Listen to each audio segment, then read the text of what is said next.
That took it back. That took it back. Yes, it did. Yeah, good night. Only Oh, black. that's what songs used to be like 8 minutes. I want to go to a good old school party. I'm mad I missed your birthday party last year. I can't walk. I can't dance that long. You know, like knee deep, the long extended thing. I ain't no way we dancing to that no more. It's You too can't. high. Oh, you can't. You can't make it through the whole Too song. high to dance that long too, though. For real. You can't, man. I couldn't make it through the whole song back then. For real. But you know what? You had enough time, like with that surface. You had enough time to say, okay, let me find somebody to dance with. Right. Then your homie over there to be like, hey, ask her, do she want to dance? Get on the floor, get a good 4 minutes, get her number, boom, and then the song would be going off. And then limp back off to the sideline. Oh, yeah, a hot mess. Crazy as all. No, he didn't say limp back to the sideline. Only you get certain parts of me happy. That's what the song is about. You know what? We missed you, Nate. I miss you guys too. That's special. Yes. It's gonna be real special. I heard my name brought up and I was like, oh, whatever. You definitely did say your name. Definitely did say that. Listen, we got so much to talk about. We talked about the Judge Mathis situation. I heard. We talked about a lot of stuff. But before we get it, let's touch base on that. Because Nick ended up reaching out. She was like, mail. Never mind. Go ahead, Nick. You say, I don't want to speak for you. You talk to the people. Yeah, I was just scrolling through like usual. And that interview came up. I don't know if it was TMZ or what, but talking to Judge Mathis about his marriage. This man was like, I'm trying to get my wife back. We said it. And it was nothing more than the fact that he was supposed to have stay retired, started that new show, and then was always gone. So we said it a couple weeks ago. That's probably what it was, because of that new show, and then he not giving her the time and attention that he needs after them 25 years on that show. That's exactly it matters. That's what I was sitting there and I was like, no, we ain't going. Like, I couldn't come up with no scuttle or anything like that. Just watching her. I met her a few times personally and but watching their dynamics, I said, I said, see, he finished that show 25 years ago and she was like, okay, my time. Like I said last week. And then you go and you get another show. So am I still on the back burner? I ain't signed up to be on the back burner for the rest of my life. I'm not mad at her back. Listen, I love the fact that he was like, oh, I'm going back. Yeah, they're still in the same house. He said we're friends. We get along just great. He was like, I'm just trying to get my marriage before the final, papers are done or whatever. But he was like, and they asked him about clearing up the rumors. And this is not alleged, because this is a video that you can look up. He said there was no rumors of, child molestation. There was no rumors of him. Yeah.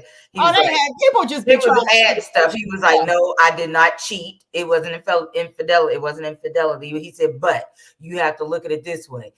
If your spouse is always gone, he was like, then of course he said, because of me going back to work, and then I'm gone for 3 weeks at a time. Infidelity would be, and I'm paraphrasing just to minimize it. Infidelity would be suspected if you constantly working and gone. And that's what he said. He was like, I'm gone with to different sporting events with my boys when I come back from work and everything. He knows what he does and putting her second. But I did tell y'all, I said, listen here. That's what it was. Listen, I was like, that house too big. I know. I'm like, can't y'all go on separate house? Separate sides of the house or what? Yeah, he said he ain't going down without a fight. Women, real talk, they that'll have you by. Neglect is major. Right. Neglect is major, and it's like you have people that will take you back for infidelity, whatever it is. There's a numerous amount of things, but that neglect, baby, listen, that's something that will have you like, peace out, I'm done, goodbye. Because who signs up to be alone? And that's something I'm not mad at. That's something that you can't forgive. I mean, I'm not going to say as far as like with the rumors talking about, which I didn't hear until Judge Mathis mentioned it, talking about some molestation with all that mess. Missed me with that. Right, exactly. But there's things that you can forgive your mate for. And you'll be like, okay, but neglect, not. I'm not gonna give. I'm not gonna give of me. And I want you guys to comment.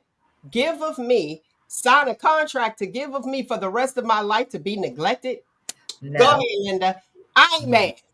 I told y'all what I said. What you got, Nate? Go ahead.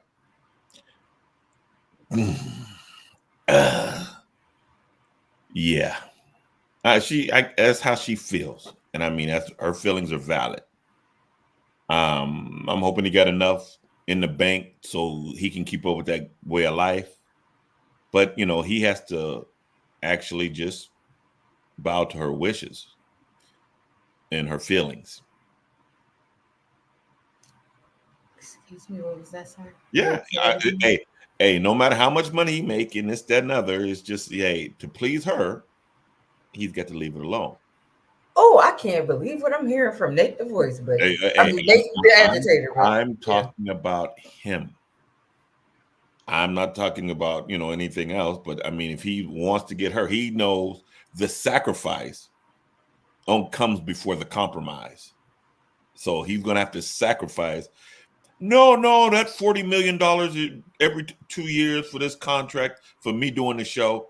No, I have to stay home. I guess that's fair. I mean, it is fair because he did it for 25 years already. Okay. And then let me say this. Baby had his back. When that's how Baby got back, Baby had his back. Because she's the one that helped him get to where he got to. So that's all of theirs. And in that journey, and he want his wife. That part. Right. In that journey, I know she didn't her having his back, income, her living, how she lived, expanded. And he loved her. And I'm pretty sure that any Birkin bag or any whatever she wanted, she got. Let me say this, baby, she could get it on her own because she had her stuff. Her stuff is together. Okay, you can get it on. She had one of the top child care companies in her area. So she set aside. How would you think she got that though? And I'm not, listen, we ain't got time to go through the show. How do I think she got that? That lady is highly educated, and it was before he became a judge. Okay. Get that. So I'm like, look, I got to put that out there. Like, no, you're not gonna minimize the situation because girlfriend. No, I'm not minimizing it. I'm just showing you that hey, she won't have to spend that money now because he ain't bringing in what he wants to bring in. So her happiness dictates how everything goes. Yeah, I get that to a certain extent, but I think they all right. They're trying. They birthed 3 attorneys. Not to say that their children will take care of him, because I'm one of those people that feel like I don't expect my child or my children to take care of me. Well, judge should have enough money stashed. I don't know what's in his pocket. I'm sure he does. I'm not sure what's in his pocket. And he had the 25 years. There's all good, but when it comes down, it's her feelings that are the main issue in this. If she changed, and I'm glad he's taking that into consideration. Well, yeah. I mean, hey. All right, let me slide. Let me slide on to tell you about the Wendy Williams. They done spotted Wendy Williams. Now, they allegedly said that she was suffering from dementia, bouts of dementia. But I got to let my people know, stress in itself will give you brain fog. And a lot of people feel like, oh, okay, I'm stressed. Oh, I can't remember nothing. And then whoever giving you the stress, probably like, yeah, you losing your mind. It's you. How about I lose you and I get my mind back? Okay? Yeah. So they seen her out. I'm rooting for you, Wendy. I have to. Her place is always there. And it's needed. Because even with the new shows, no shade to Sherry. I like Sherry better. It's not Wendy. And I'm going to tell you what. And I liked her on the show when she was subbing, but Sherry's show is different demographic. It's different ground. Different demographic. It's a Sherry show. Golly. But it's in Wendy's place, so to speak. Meaning like the background and all that. That's the whole Wendy Williams, the brightness and all that. Mm-hmm. It's almost like a oxymoron. Like I feel like I need some fun, some excitement. I don't really get that and to be honest, I don't get the laughter that I used to get with Wendy. I got major laughter because I used to be hollering, and the people in the audience used to have me on the floor rolling because whoever the cameraman was, he was shady, and he'd go flash it on somebody. But that's what I miss. I'm not taking anything away from Sherry, but that's Sherry. I just feel like that energy that the studio has, that energy that it looks like, it's the wrong purse. It's the wrong place for her. But go ahead. What you got? What you think, Nick? What's your thoughts on that? I mean, I'm rooting for Wendy. I very seldom watch the Wendy show because she was too shady for me. And I really didn't like her. Watch it. Okay. But the fact am I the only one that watched it? The fact that she was going through what she was going through, that's rough on anybody. So, if she's out there and she get back to herself, I pray she does. Yeah, exactly. I pray she does, because she was doing it. And here's the thing. I mean, let's be real. There's a lot of shows out there, even on the podcast, that's actually doing what she did. Exactly. And making money still. So they tried to shade her and be like, oh, she doing, but that's exactly what you're doing, and you making your money off of her. You making your money. Why can't she make hers? Yeah, she was doing it. And she been doing it a long time. Now that husband hurt her heart. And when you in positions like that, a lot of women don't know, well, a lot of men, I'm going to say that, don't realize that women will come for you just because of who you're connected to. They don't really like you, Nate. They don't really like you, Nate. They like you for who you connected to, because they like, oh, she got him. Okay, well, because everybody wants Nate, the agitator. She got him. Let me slide on it. It's a cross I have to bear. I just keep me prayed up, people. Whatever. And for the record, only reason I watched the Wendy show is because I was on vacation, and how you bid is how you bid. But after that, I didn't watch it. It's too little. It's raining men for me. It was But that was her demographic. Well, yeah, that was her. Yeah. And that's what Sherry's missing. That demographic. Okay. She don't come out to It's Raining Men. She don't do those things. So she had all of it. Oh, you talking about the gays? And she did. You can say that. That was her. Crazy. I love my gays, man. Listen, I'll be on the phone. I'm quite entertained. And so did Wendy. And she, hey, so Sherry don't do it. But I do miss it. How you doing? Yeah, I'm like, listen, let me say that Nick just did that. She ain't supposed to say that while it's copywritten, so we apologize for that. Yeah. Stuff. That's her. She coined that. Sorry, Wendy. I just said I missed it. Stop. She was paying homage to you, Wendy. That's what that was. well, hey, I need to talk to Wendy. I need to copyright some of mine. BDRs. I want to copyright that one. Post. You can't copyright words. It's trademark, but coin. You can coin them.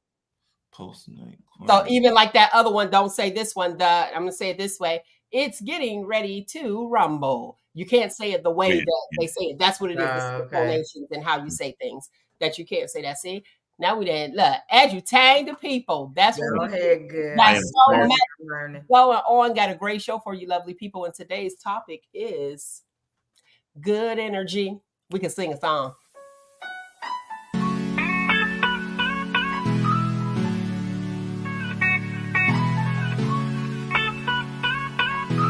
Everything that happens is motivation.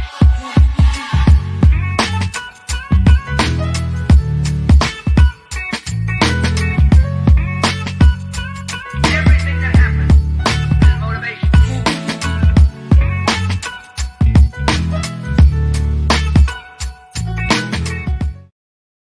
Yeah, good thing I ain't monetized. I'd have been snatched and done. Certain etiquettes and certain things you got to know, lovely people. I'm telling you. But I do want to say this. Make sure you guys like. If you're tuning in right now, hit that like button for me. Hit that like button, comment, subscribe to the YouTube channel. Share.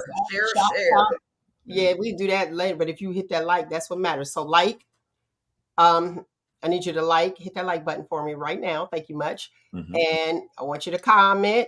Hey, it throws it back into the newsfeed and the algorithm. Appreciate that one. And if you would like to subscribe to the channel, do so at Shop Talk with Mel on YouTube and on all platforms. Appreciate it. And as Nick said, share, and like. Share alike. You can do that too. I appreciate that.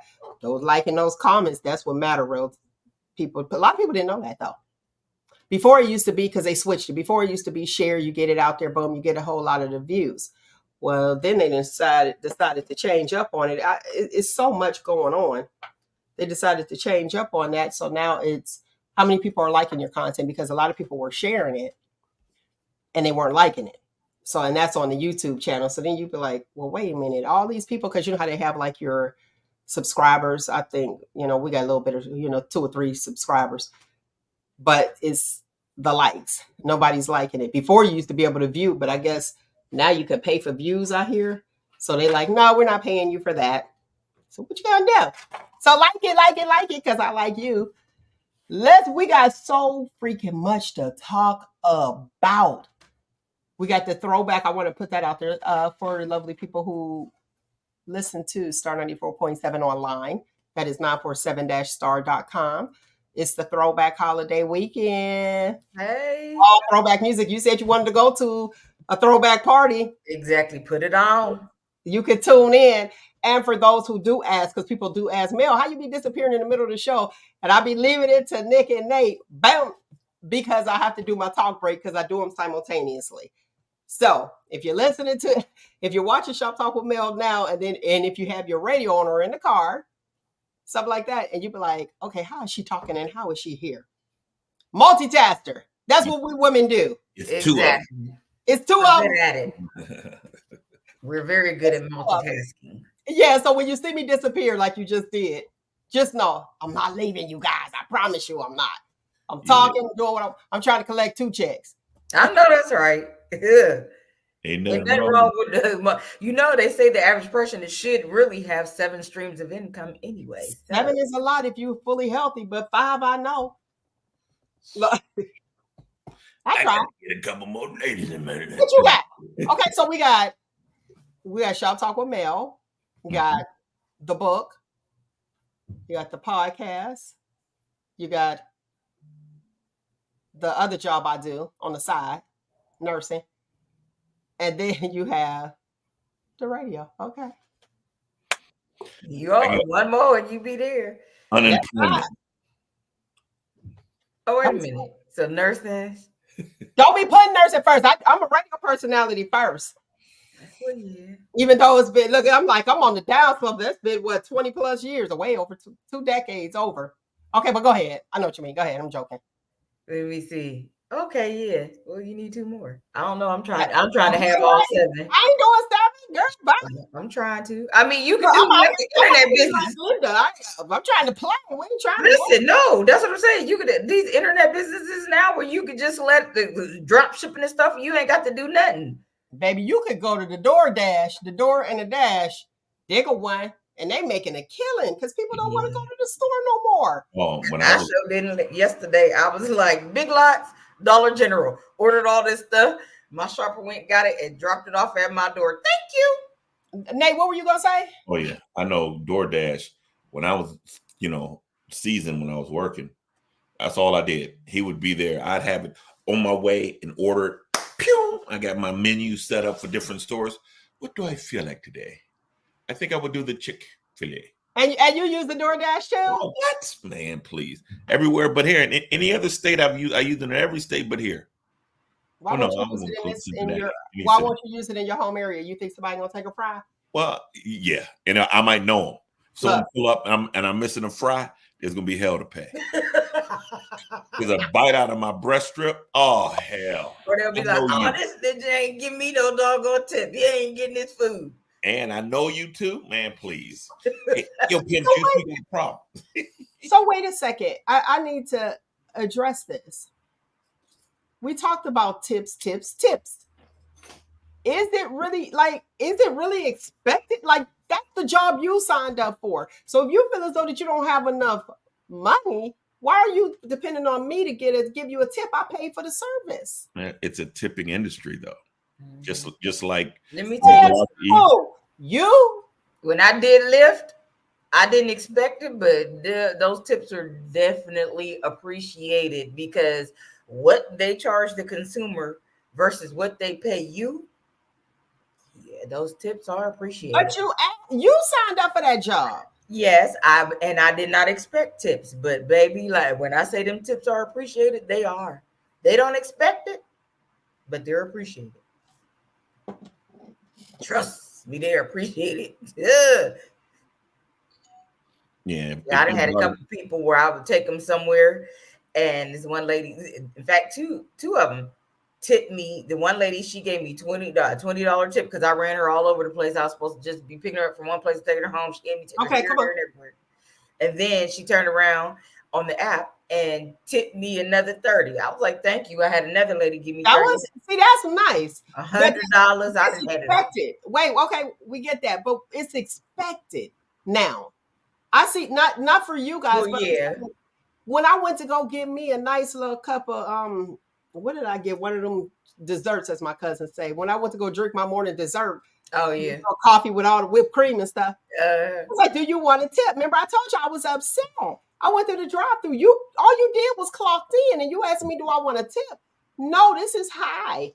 I don't want a tip. And what did you do for me? But take my order. Exactly the same way with the logo green. Place. Yes, the logo was green. You're uppity. That tells a lot about you, Mel.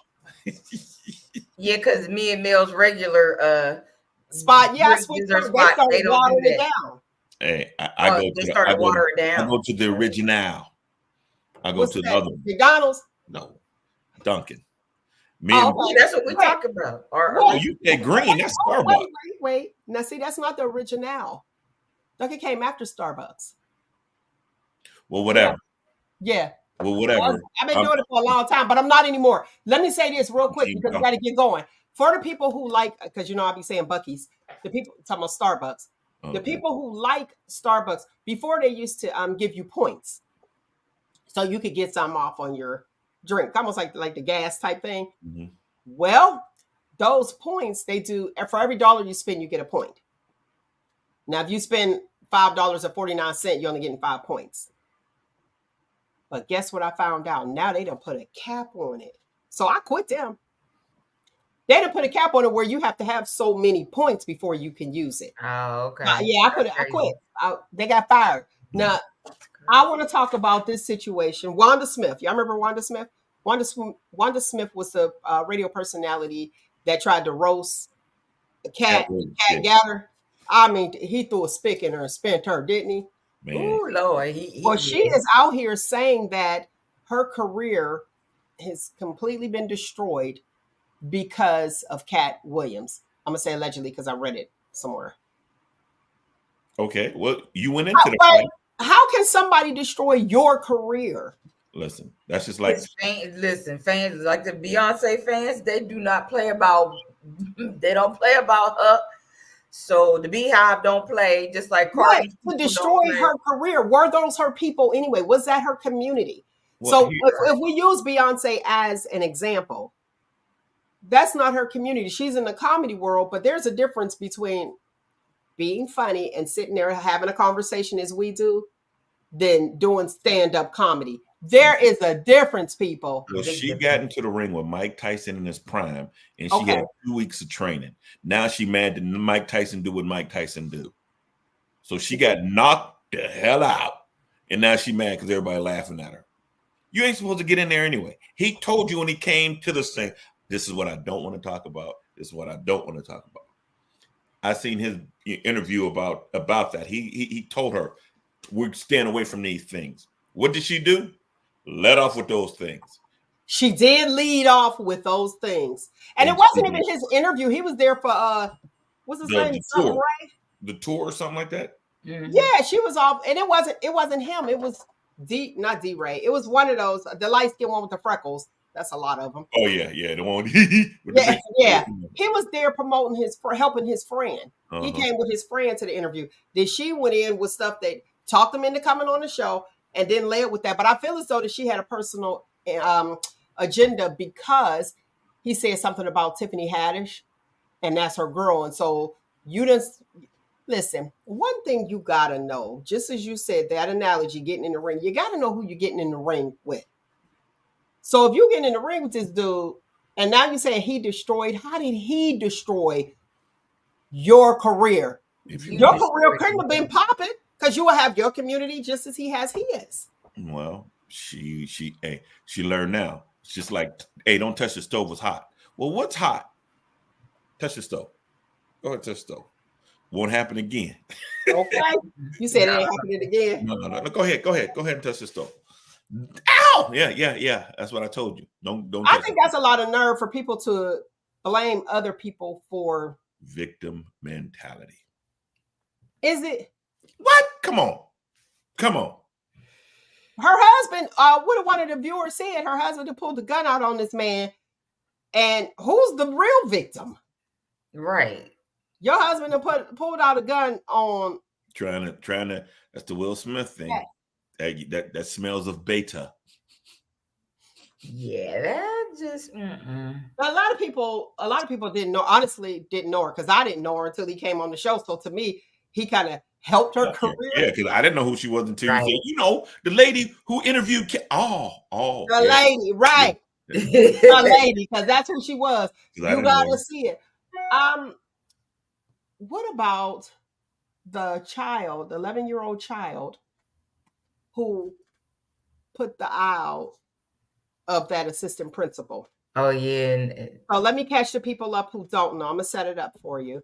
There was an assistant principal who worked at this school, and this child was irate. I guess was attacking another child.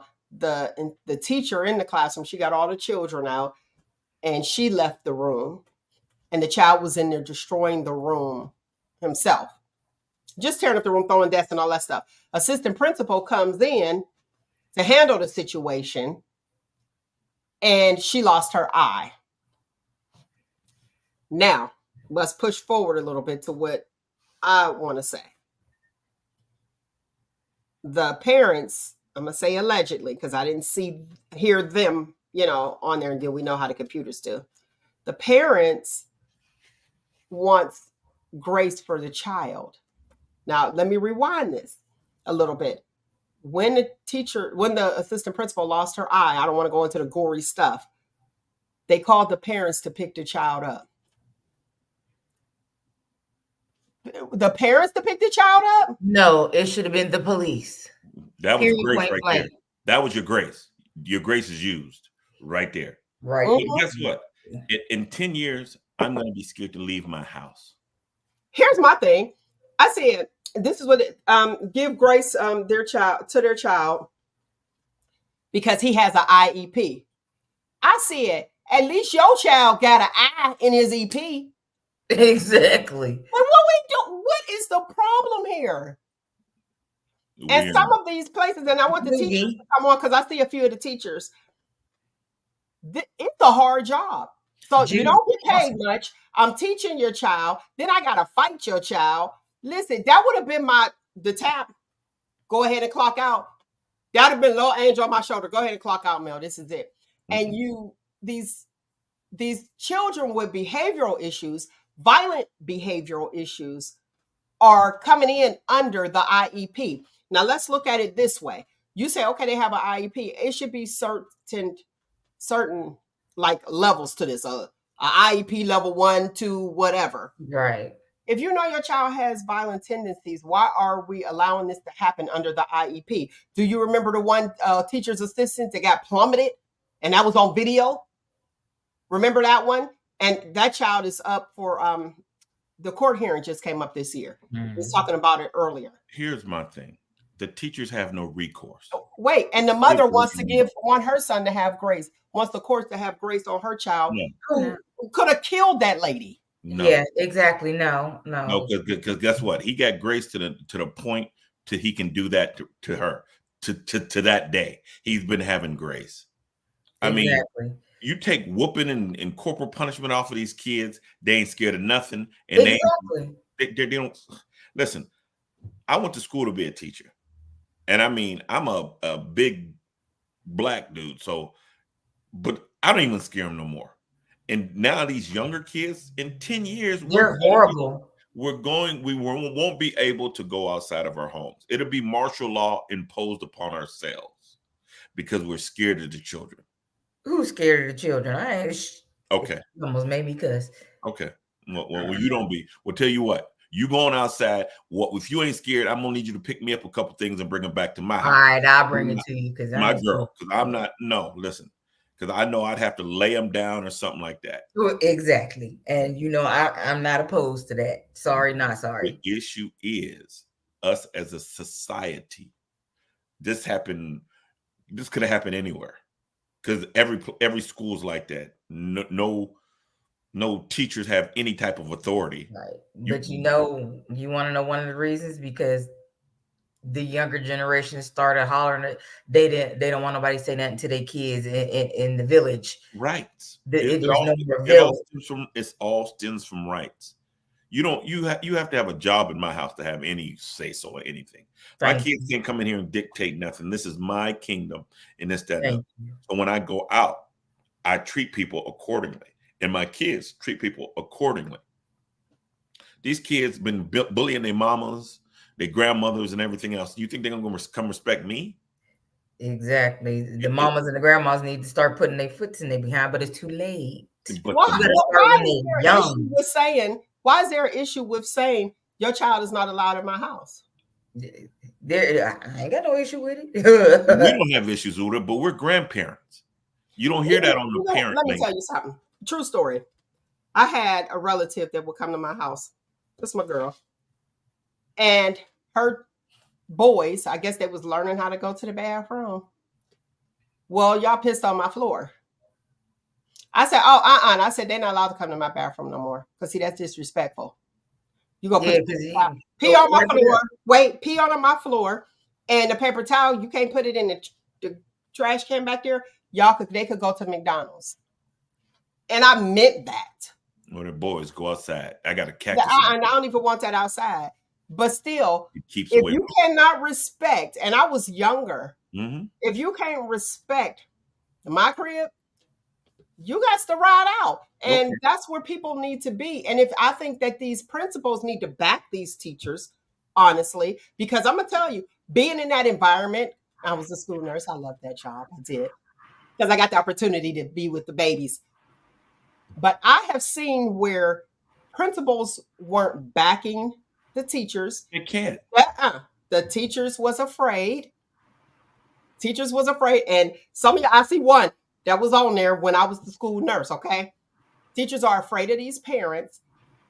And the parent comes in and sit at the front office talking about what they're going to do. Why don't we just call the police right now? We can't. Why? Because the principal, it's a state-ran school. And what does the state want to do? See your child succeed? No. Your child can't succeed, and neither can the other people around your child. Right. But guess what? You're opening up, you're helping my school-to-prison pipeline. So guess what? Just because I'm trying to read and Nick is throwing all this shade and messing up, disrupting class, so I can't learn. Now I have to find something because I couldn't learn because Nick is up there messing me up. So guess what? My odds of going to prison increases. And so they thank Nick and they thank for me and they take Nick too. It's a state-run school and the state has a game plan. It's just like doctors have a game plan. I'm not going to cure you. I'm going to, do my practice and keep you out of pain. I'm not going to cure you. Same way with the school system. I'm not going to discipline you. I'm going to let you believe everything is all right because I have to fill these prison beds that they're making money from. It's sad. And guess what? We know the issues and we can't stop it because it's more than state run, because it's state. Anything the government has its finger in don't work. It's not for us. Any of us. That's crazy. I'm going to tell you this. At this particular time, I was working as a school nurse I get two jobs, a school nurse during the day and a corrections nurse during the night at the county. And this one child was sick. The child was sick, called the parent. The parent gets upset because when I say the child was sick, the child was really, really sick. You have to come pick your child up. And the mother was upset because she got to do what she has to do. And I said, okay. And she was like, well, can't you do your job? I said, this is not a hospital. Your child is sick, and this is my job. I maintain professionalism. I said, you need to come pick your child up. She was like, well, I'm not coming. I said, okay, then I need to do what I need to do. She came up because y'all already know how that goes. Once you call, then it's CPS, the next one. You're refusing to come pick your sick child up. Here's the thing. You don't care about all these other parents leaving their job to come get their child because your child got them sick. But this baby was sick. High fever, projectile vomiting. I mean, so sick that I was calling immediately. This baby needs to go to the hospital. So she was like, well, I don't know what to tell you. I'm not coming. Okay. She came. And the secretary said, she was like, oh, this person's here. I said, okay, send her back. Now, she was upset because I said this conversation, because you're not going to call me out my name. I said, this conversation is over. Well, when I hung up the phone, that's what made her come. The fact that I hung up the phone, not the fact that her child was sick. This are people. So she comes. Y'all know me. She didn't. So she was like, well, I'm out here. So the secretary says, oh, so-and-so, they want to speak. I said, send her back. So she come back and she brings her child with her. And this is what she said, which really broke my heart that she said this. I was like, oh, this. She was like, I'm going to show. I said, oh, I'm glad you can make it. Because, no, the child was there because he was sick. I said, oh, I'm glad you can make it. Good. And she was like, no, I came to show my son how his mother responds when she feels disrespected. Step outside. Baby, no, I stayed there because this is my territory. You came to my house, right? So the other secretary, I called her. She comes, she said, baby, let's see how this is going to go, which is hilarious. And so she comes up. I'm sitting now. Ooh, did you stand up on her, Mel? So I stand up. And she was like, you got the wrong one. That's what she said to me. So I'm standing up and I said, you got the right one on the right day. Now, they already called the police. So when the police come, they said, do you want her? Because she swung. Oh, yeah. You should have took two people. Listen, so perfect. Let me tell you how perfect it was, because I already know when I leave here where I'm working at. I'm doing intake at the county jail. Uh-huh. They came, you want to press charge? I said, yeah. She didn't hit me, though, but she swung. Okay, but I moved. So the police was like, I said, sure do. And then he was like, oh, hey, how you doing, Nurse Ross? I said, she looked. He was like, oh, you coming? I said, I'll see you in a few minutes. Let me do her intake. How we meet again? I know she was sitting there like, oh. Well, let's meet again. So she was no longer allowed on the premises. But the point that I'm trying to make is, yeah, Bill, that's exactly what that was. What?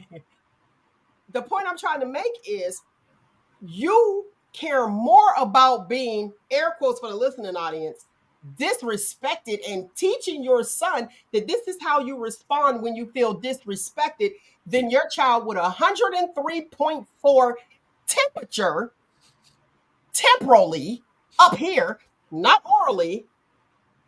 Come on. Hey. And you know what? Like that right mom. There.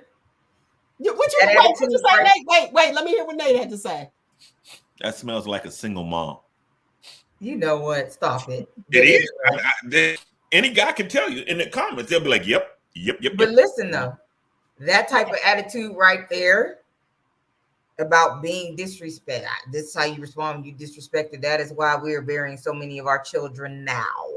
Well, I mean, to gun violence. Okay. Can I say this? Because I will. It all falls back to no dads. Fathers not being in there. No male role model. Or saddened that father is not there. So you're taking it out on this child. So here's my thing. So not only did that occur, what also occurred is Child Protective Services definitely needed to be involved, because that's neglect.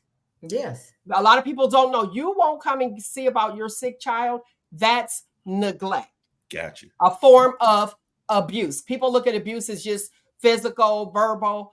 And to me, there's no telling what this child was exposed to. But, the problem that I have is you will neglect your child that is sick to come and prove it. You couldn't make it. when he was sick. But you can make it to say, let me show you this. I'm bobbing my head, bobbing and weaving and swinging my neck for the listening audience. Let me tell you something. Let me tell you how to get arrested and pay a court fee that you probably don't have or can afford because you're taking care of your children. How about that? Singing And with when me. you have something to lose, people out there, when you have something to lose, you don't care. When you have when you have something to lose, you watch how you do things. When you don't have anything to lose, you don't care. That's why if you plan on cheating, side note, if you're planning on cheating, cheat with somebody that got something to lose. If you plan on staying in your marriage, go ahead. Mel, I don't think we did that on this show. We don't So- here on ShopTalk with Mel. We do not condone. Yeah, we don't. We don't condone it. The compliments of Mel was only for Mel, and this, that, and other. We at the Shop Talk with Mel show do not compliment or. But Mel has a book out. And so how the wife becomes the other woman. And you can get it on Balboa Press, Barnes and Noble, and Amazon.com for the wonderful rate of $9.99. Boom, there you go. And you All should right, have been there to play. The play was the bomb. Go ahead, Nate. What you got? Oh no, I lost it. But I mean, yeah, with that, the masculine energy, the male influence in a house, the getting out of your feelings, because everything we can be, if you boil it down, the broth of everything is feelings. How she feels. She felt disrespected, and she felt this way. But guess what? In all of that, she's actually teaching that son who's going to be someone's boyfriend, baby daddy, I doubt husband, because he hasn't been around it. And I mean, men coming to schools, it's like, here's a personal. I had an interview instead of just laying around all day because my wife was calling me, I'm lazy, which I am. I couldn't be mad at it, but I earned that right. But off season, I said, here, let me go to the school bus, and I drive a bus for the kids because they love the kids. And they was giving me scenarios, and I said, well, I'll just have to resort to your SOPs, standard operating procedures, or whatever the case may be. But the things that you can't do to kids and this, that, and other, the disrespectful and stuff like that, I'm like, man, now, do I want to be in their lives at all? Even for that short, I can touch them in that short ride, wherever they are with me. But am I allowed to? And the system says no. Let them run amok because it feeds the high, big money prison systems. Okay, let me read this comment. Let me read one of the viewer comments.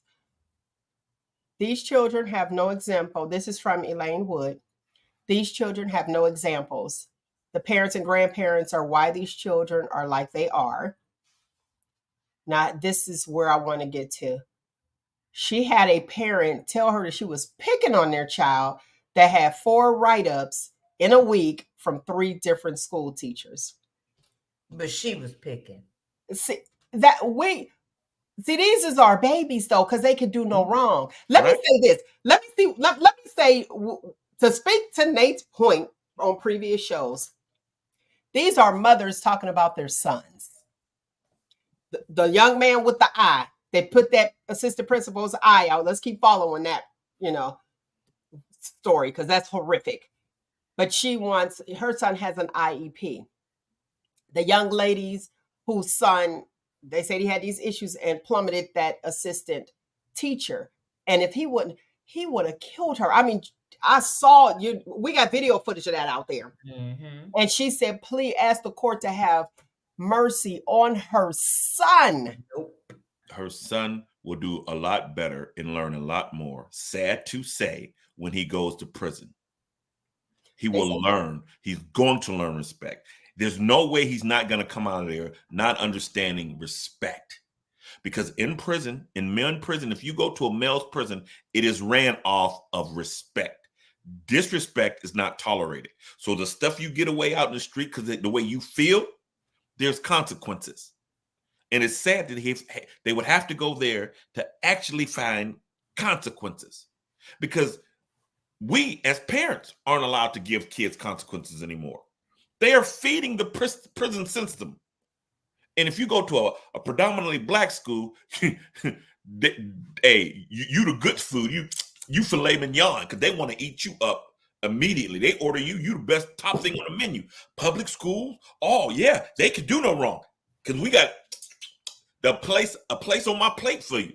You know, the white schools are like the chitlins and the liver because they don't want them in the prison systems. But these state-run schools, if every school in this neighborhood, every school in our community, except Ursuline and Mooney, is ran by the state, why aren't all the schools like Austintown Fitch?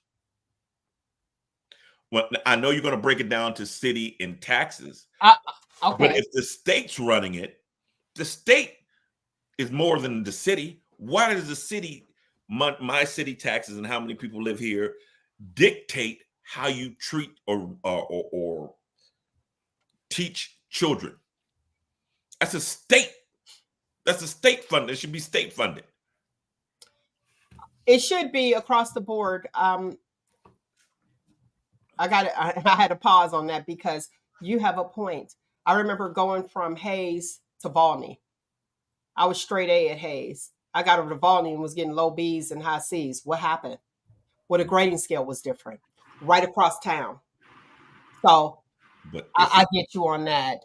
I want to speak to this. Okay, this is another viewer. One of the main reasons I stopped coaching Little League football was because of the mothers.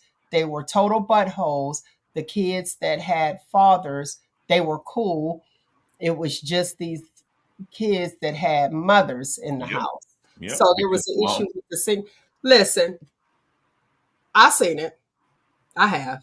And it's the moms being the friends and coddling. And that's your nature too. In Little League, you being a friend and coddling.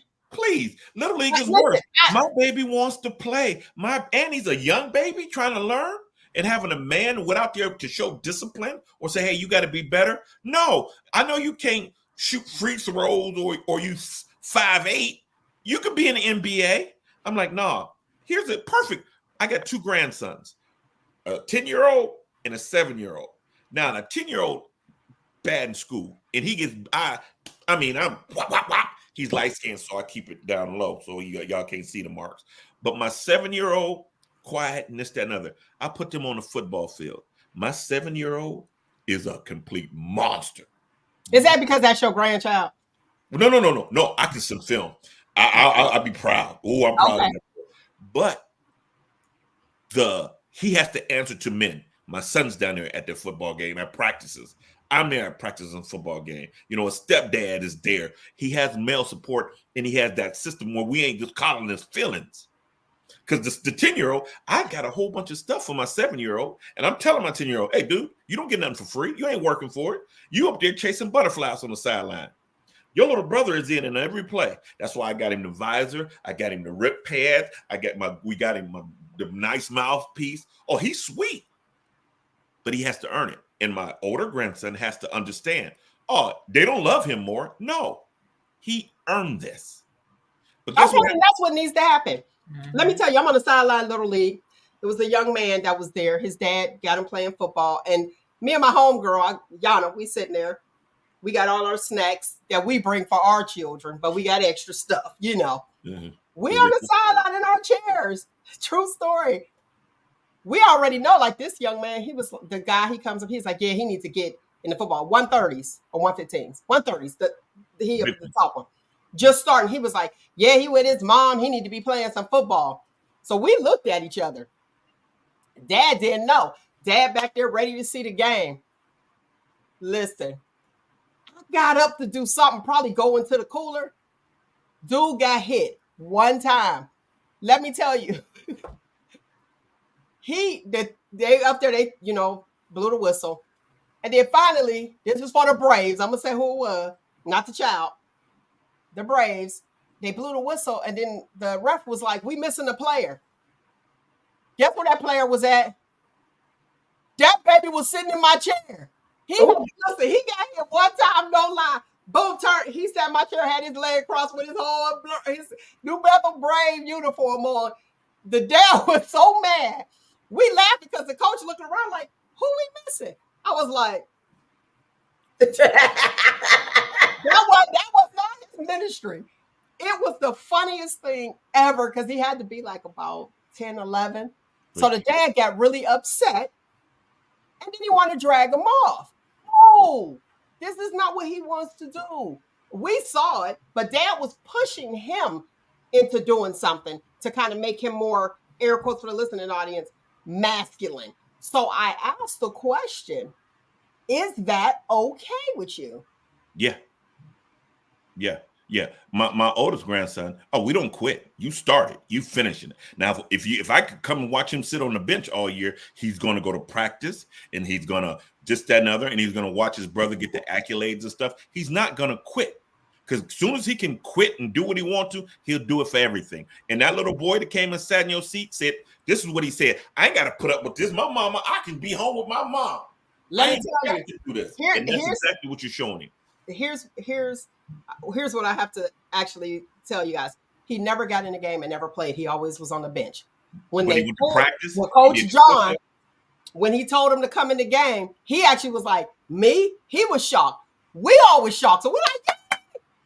When he got in that game and he got stuck, one time, listen, he got off that ground so fast, though, that's what happened. He got off the ground so fast and he grabbed that seat that they was like, oh, wait, we missing a player. And everybody had gotten hurt. So he was stuck in. And his dad was finally proud. That was a proud moment for his dad. Because my son stuck in there. He faced his fears. He stuck in there and this, that, and other. He can't quit. Even if he don't play, because guess what? He's still around other boys pretending to be men. He's still around. The baby said the baby was in my chair. I was standing up. I had needed my seat back. I got you. Get him out your seat and get him in the game. Face your fears. I just want to say one thing to these parents. Please know if your children want to play sports, because if your child don't want to play sports, do not make them. Don't make them. Don't push them. If that's not what they want to do, then don't do it. Which lets me add to that, is that what the issue is? Because here we are with the mothers, because see, like me, I was like, his dad is the one that wanted him to play. This baby didn't even want to play, clearly.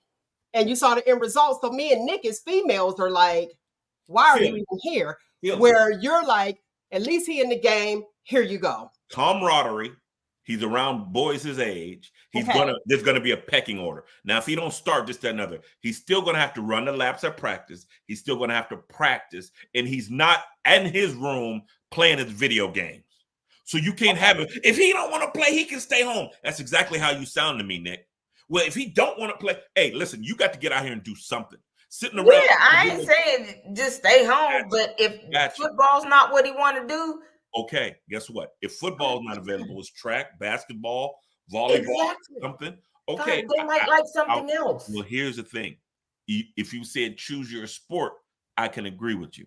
But if he don't want to play, you worried about this boy's feelings. Just like the off subject, but it's relevant. It's just like, well, he's 6. He should know what sex he wants to be. Let him chop it off. He feels like a she. Okay. Let me see. You have to guide fathers comment. I got to get a fathers. They just do. Okay. Here's a father. That's the issue. You never know if you like it until you try it. Don't quit. Okay. Here's another father and coach. See, I'm with you. Listen, you have mothers having false hope for these children. Half of them is playing on the little league team and is not going to be playing in high school. So you have those. Then you also have, what is this? Talking about a lot of children squirting water playing on the sideline. That's my oldest grandson. Yeah. That's him. Okay, so we know that with team building comes responsibility. Mm-hmm. We understand. I will say football, I got to say that with football, not that because I like the Steelers like that, but when you're dealing with football, you solely depend on other people. So there's your team building, and it does build responsibility because while you bird watching, your dude just got hit and y'all lost the game. You know what I mean? Quarterback sack, whatever. It's team building and it is responsibility. And there's a difference between play. And I understand Little League. So you got to know going in when you put your child in Little League that yes, they are playing football, but they're also learning. at the same time. And And it's not just on the playground shooting water guns. here's my thing. My grandson had a choice. He wanted to sign up. We don't quit. If you sign it up, you going through. So next year, when hey, I want to play football, and he says no, okay, See, I'm good with that. But decisions. guess what? You're going to play now because you signed the contract, and I bought you new cleats, and I didn't win in my pocket, so you owe me. And let me go to the next comment. Jimmy Jam said, "I agree with Nick. Don't force a child into a sport that they don't want to be in. Find out what the child's interests are. It might be music or acting. The arts." Thank you. That's all we're saying. Don't force a child to do something they don't want to do. You find out what it is they like.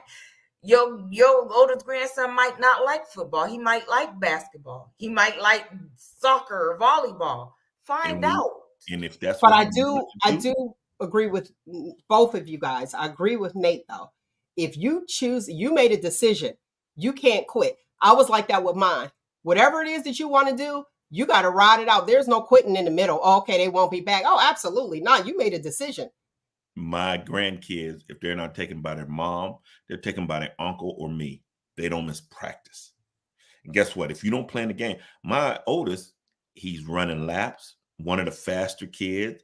He's doing everything that they do in that practice. He eating all the broccoli. And then it's game time and he ain't getting no dessert. That's on him. But he's sitting at that table because he was the one that initiated wanting to go. And the little one, it was his decision. The little one came up and said, I want to do it too. But I like it because they're around men. They're learning men a pecking order, and they can't be all in your. Well, I don't feel like I should be playing offensive guard. Listen, you the offensive guard, and that's just it. You 600 pounds, and you're 12. So this is where we're putting you, and you're gonna learn this. There's discipline. There's so much in that any sport, but you got to hang in there through the good and the bad, through the ugly and everything. I didn't really blow up in my sports. I thought I was good all the way through, but I wasn't given the chance until mid senior season. They had their agenda, and you got a scholarship. But that's the thing with the agenda. I was sized. I was good, and I believe that I could have started my sophomore year in varsity, but with the adversity and what we had going on at that school, but you got your picks. You got your picks. They have their people, and this is the politics in between. But guess what? I still played all 4 years. In the sports world. Right. I still played all 4 years. Okay. Let me say this. That I was looking at one of the viewers, and they said, when you went to church, grandma said you going to pick something. I have to say, with church, there was no option. Oh, so what was it different in sports? Oh, you got to be on the praise team, and you got to be pastor. You got to be figure out what you gonna do. Give that same energy when it comes to sports, because grandma wasn't playing. Listen, you on the usher board committee, and you got to be standing there. And when they do like this, that means they need what's that? The pamphlet, what they call them? What, a hymn? No, not the hymn. Or the program. Program. This means the program, and you stand there like that. Grandma is stand there at attention, and you don't look, and you don't be smiling, and you don't be talking to people. Oh, grandma showed the right energy there. But let it get on the field. Well, no, he doesn't feel like, and he doesn't feel like. But guess what? He don't feel like being the usher on the children's usher board either. But you wanted to do like that. Those were your friends. People, I don't know too many people that grew up in the church and they are still not. That's like family. Well, yeah, you're right. You're right. But all I was saying is grandma and mom give that same energy when he's on that football field as you do if he's at the usher board for what is it, second Sunday is the kids? Listen, I had to speak to Bill Corporate on that one, because honestly, he said grandma, not mom. Yeah, moms ain't going to church. Listen, that's an interesting point. Grandma said this is what you was going to do. My cousin, they played football. I guess they on Saturday. Guess who went to church with they dirty football wearing clothes? Leotis, Mort, Troy. All of them was filthy. But y'all went out there, y'all played football. I told y'all don't get dirty because we got church tomorrow. They went there, no, went to Tri-Stone Missionary Baptist Church with grass stains on their clothes. But we all had to go. And there is a difference too, because it was 23. I got 23 first cousins. A lot of people don't know that. First cousins. Ooh, child, There's a lot of fornicating in your family. No, it's not right. You was about to be one. Quit playing. Oh, I'm on the cusp. But 23 first cousins. And guess what? We all, the younger ones from Farrell, they weren't there, but Seth was there. We had to be at my grandmother's house on the weekend. And now I'm sitting there looking at it, was like, that was kind of cool because our parents was free for the weekend. But we got together and we were so close. Where now they won't even go to the family reunions. Like, talking about, oh, I'm going to be busy. What do you mean? There should be something should, you don't have a choice in this. This is happening. You're right. But and guess what? When y'all was up under grandma's roof in her authority, there was a pecking order, and you didn't do certain things a certain way, and this, that, and other. She helped raise and bond you. You guys have a team connection. Just like that little boy on the team who don't want to play, he still has a connection. He's under an authority. And that's going to make him a better man, because you got to understand that you're raising someone's husband or father. We're not thinking that far in advance. No. But I will tell you, so when I bring up people raised in church, being young, being raised in church as family, same as like in these young sports, Little League. It's now a family. So now y'all have that family bond. And it's like you remember that person. And that's probably why I hear people say, oh, that's my boy. We played Little League together. And I'm like, Little League, what? Dude, listen, I still remember. You can't date him because that was my boy when we played Little League. I remember for the Northside Knights, we played the Sons of Thunder. And the first time I seen Diallo Anderson, I thought a grown man was on the field. I'm like, he can't be on the 105. This dude was so big and so strong. But they beat us, but we handled him. But I remember that. That was 40 years ago. Men are telling high school story. You remember Diallo, right? You remember him, though. Hell yeah. But from Little League. From Little League. But as you hear how men talk about high school and what we did in high school like it was yesterday. Yeah, yes. I got memories. I remember Fred Harrison ran was a half track away in track and stepped somebody and won the race on the relay. 7th grade, 8th grade, like it was yesterday. I mean, me and Mark Gregory get to talking together. I had the record in the hurdles because he nipped that last hurdle and I heard it. I lunged, so I got him by a second or so. So you're building. I wouldn't have memories if I sat in my room and played games all day. I wouldn't have friends like I have. You are right. I can't go. Get them back outside. They need to get back outside. I love this point. Maybe they won't kill each other when they get older if they learn togetherness. Listen, even in politics, there should be no politician in office that didn't play a team sport. Because all the politicians we got talk about me. No one has the vision of a team. And the ones that do to get in our local stuff, they're governed by the guys who's like, no, we don't have to care about the people. We just want to generate this money by taxing them in this. Most people that were in politics, and I say were because I see that Kamala has her running mate as a coach, Waltz. That's who she's run. He's on the ticket with Kamala. Okay. So it's like he's a coach. So you kind of get the togetherness. But you also have Kamala, and I want to talk politics, who there's togetherness. Even her being a part of, the Divine Nine. So there's team. It's a team building. Well, here, let's go down the list as far as I know. I came up when I realized. And the reason I say that is because Cornell Stevens says it right here. I appreciate that one. I didn't even see you wrote that. The football team is like a sorority or fraternity. Brothers in battle. Battled on the field. Cornell, you wore the East Side jersey. You know what it stands for. You can't just like East Side. Let that Snoop song come on. East Siders community. All the East Siders. Come out and play. Yeah, there they go. That brings Look, there they everybody go. on the hood. And wait a minute, I ain't lying. When they used to play that, especially at the back to school jams or the Union Hall, I'm taking y'all back. Every time they play that song, if you weren't from the east side, you just move back and let the east side do their Because thing. we coming. East Siders. Hold on, I'll be right back. I gotta go get a dance. Let me do my thing, but I want to speak to this point.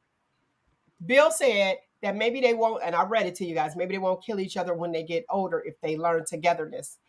There are so many people that we grew up with that were in different opposing gangs, for the air quotes, or different crews, but they made sure they protected the other one. Like, we ain't in the same crew, but it ain't going that way. So it does hurt when you do have someone who kills someone that they grew up with, and you be like, what? Like, you gotta have that bond. Like, come on. Well, a lot of them don't have the bond nowadays, and they're feeling based. They don't know how to handle their emotions. At this moment, I'm mad, so I'm going to shoot. And the funny part is that bond, I'll show you that bond. Me and Nick don't like each other, and we're both from Youngstown. Let us be out of town and see each other. What is it? That's a good example. I got you. Even though we don't like each other in town, but like me in Cornell or somebody, we don't have to like each other in the hood. But if I see him down in Columbus and I'm down in Columbus, it's y'all against them. Yeah, it's me and you. All right, I got you I ain't here. gonna lie. That's how I was at home. Pharaoh against Sharon. We couldn't stand each other. But let y'all come over. Let Youngstown come. From Warren or even Newcastle come.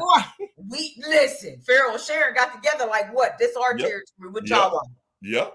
That is so interesting. That is so interesting. Mm-hmm. But we even do that, honestly, with people that we don't know just by the color of our skin. Well, yeah, because like you, it's especially just, if you see something going on. But here's the thing: Black people got a certain, secret language, and ain't so secret. Because if you out and I'm out, that's everything. You already know. What was that down south, the hat throw? Remember that? In Alabama. That's biblical now. That was a prime example. And the weird part to me is, how do you think that we are going to watch you jump this guy and not say anything or do anything? Shout out to the Rudolph boy that jumped off the doggone boat and climbed over there. Look, swam over there, not climbed. Yeah, he did. And climbed up on the bank. Do you know how hard? That's an athlete. Yeah, because that water, that wasn't no pool he was in. That was deep. And that, the current, that dude, you said that's the anthem? Bam, bam. Hey, yeah, that's the anthem. That in the chair. Every anonymous chair there. And fold to any white person that gets bold. You'll get the chair that folds. Right, like, yeah. But listen, do you know how much some chairs cost now? $19. Yeah, they raised the price of the chair. Boy, people are buying the chairs left right now. I was like, just go get a folding chair. With somebody I knew, they had just relocated and their stuff is, in the storage getting brought down. I said, well, go grab a folding chair because it was like $4. $19.98. Quit playing. You understand that the man, tragedy is what they look for. Oh, there's a hurricane here. Okay, let's go buy the land and rebuild it. There's a what did he say? Let's go down to Haiti, an earthquake in Haiti. Let's go down to Haiti and buy all the land and rebuild Haiti with no Haitian. Capitalizing. Hey, the Negroes really like these chairs. They're making the earrings and anything. Jack the price up. Them niggers are buying. Let's capitalize on destruction or like tragedy. Capitalizing off a tragedy. Yes. Hey, listen, I get a shirt press. And the people that die, if I go around to LA Black and say, hey, listen, I can do something for y'all shirts. Press. It's sad, but you can make, there's money out of it. I'm going to tell you what's sad. This is what's sad. What's sad that anything that we promote or create and I love this because Bill wrote it, increases in value, and we don't see the value. No, it's we're taking out of the loop. It's placed that thing. Opportunity. You got to get in where you fit in. Here's a personal. As a photographer, when I go out and do my thing, those little printers I got, I was making moolah. I mean, dope money with them things at a time. Well, Instagram came and really messed up the instant photography game. But the powers that be stopped making them. No, Wow. they're not industrial, blah, blah, blah. They made them for home use so you can take pictures and print them out for yourself. But they see us, the club photographers, running these things, and they see the money. Why are these people buying so much ink and stuff like that? They discontinued it, not replaced it. They're not doing it. Why didn't you create one? Because to create a printer and this, that, and other, first of all, you have to have the money, the know-how, and everything like that. Okay, but watch this. See, and I get that part of it. You make your money, or you know someone, you go to an investor and say, hey, how about investing in this? See, when you say the powers that be and no, we can't, we have to stop waiting for other people to do in order for us to thrive. Create your reality. If this is something that you want, and I'm not speaking just to you, just to the listening audience out there, if it's something that you want and you feel like you're hindered, now it's time for you to do what you need to do to make that happen. That's why I said opportunity. Gotcha. Is that what will come? That. Listen, I can send you over the paperwork. I had a design and stuff like that. And for the design, not even build, I need $7,000. So let's put my Cash App in and say, you don't even have to do that. See, you don't have to do that. See, an investor, you needed $7,000. I would have invested in something like that. Oh, no, not. No, I'm just saying that as an example. I got you. Yeah, right now. I got you. But what I'm saying is the GoFundMe and the sadness, sad faces, I get it. You have so many people that say, hey, I need this. I need that. Can you invest? Can you invest in a food truck for me? I donate it. Absolutely. And you do want to know, hey, whatever happened to that? And then when you see it happening, you're like, yay. And you know that you've invested in that. Not that you wanted anything back. It's just, I want to help you achieve your goals. And are you really achieving your goals? So you do have people that side eye, because some people are just paying their rent like everybody else. Like we all out here trying to make it happen. I'm trying to help you achieve your goals or your dream come true, trying to help your dream. And you're doing what I'm doing. So now you took my money. Right. And I'm feeling some type of way when I could have just gave my money to my neighbor that I know who got some issues. You know what I'm saying? Right. Go ahead. You're right. I lost it. I moved. No, don't come to me with no stick figure drawing talking about I want you to invest in nothing. And then we all can. I'm telling you, Chitlins is on the way back, girl. Chitlins ain't never left, but you see what? You see what's happening, right? Perfect the people taking the chitlins out the bucket, the people taking and y'all know when I say that, the people's taking the chitlins out the bucket and put it in the pot. Nobody taught them you got to clean these if you want to come this way. You go, listen, you align yourself with what you are trying to do, with people that are doing what you're trying to do. Yeah. Align yourself, be inspired. But you know what? That's crazy. Like Nate was saying. People eating these chitlins. Hey, do you eat chitlins? I do. Am I doing this right? Well, how should I season this? What do I need? Do I need a mint leaf up in this mug? Or a bay leaf or whatever? You know what I mean? So why does mine not smell like yours? You got to clean it. Align yourself with what you're trying to do. That's what you got to do. Align yourself with people that are doing or have done what you're trying to do. That's my point. And it's crazy, like you were saying, like they capitalize on the chairs now. They used to be $4, now they $19. Same thing with chitlins. Those were the scraps that we were given, and now all of a sudden, look how much they cost per pound and stuff like that. But it started out being scrap because we weren't good enough to eat. I'm gonna do you one better. The chicken wing. That was the scrap. You got less meat on the chicken wing. It was like, here, you can have a wing, but we got all this. Now we got a shortage. Your old girl that bought all the Exactly. chicken wings, $1.5 million. But she knew the value of the chicken wing now. Yeah. But now that's the thing. Chicken wings. Everybody want wings. I'll take the wing. I'll take the wing. They don't want the meat. They don't want Man, that I dog ordered meat. some wings the other day, and they came, and I was mad because it wasn't not now flat in there. I said, never again. I hear you. I'm a flats man. Oh, y'all want less meat. Less meat from the less meat. The only reason I'm with the woman that I'm with, because she do drums. I'm like, cool, we can. I used to do all drums, but now give me them flats. I mean, I'm gonna eat both, but I'd rather have flats now. But there was not one. I feel about flats and drums the same way I feel about toilet paper. You're retarded if you don't do your toilet paper under, and if you don't eat flats. I am flats and under. I'm under flats. You're under flats, but you're paying steak prices for these wings. That's what Cornell said, and he's right. Chicken wings cost a lot. They're capitalizing on it. Yeah, there's no more wing nights at bars anymore. Remember? What was it, 10 cents? 10 cent wing night. Yeah, 10 cent a wing, man, please. But that lunch lady that took all the wings. See that gap? That's the chicken cleaner. Clean.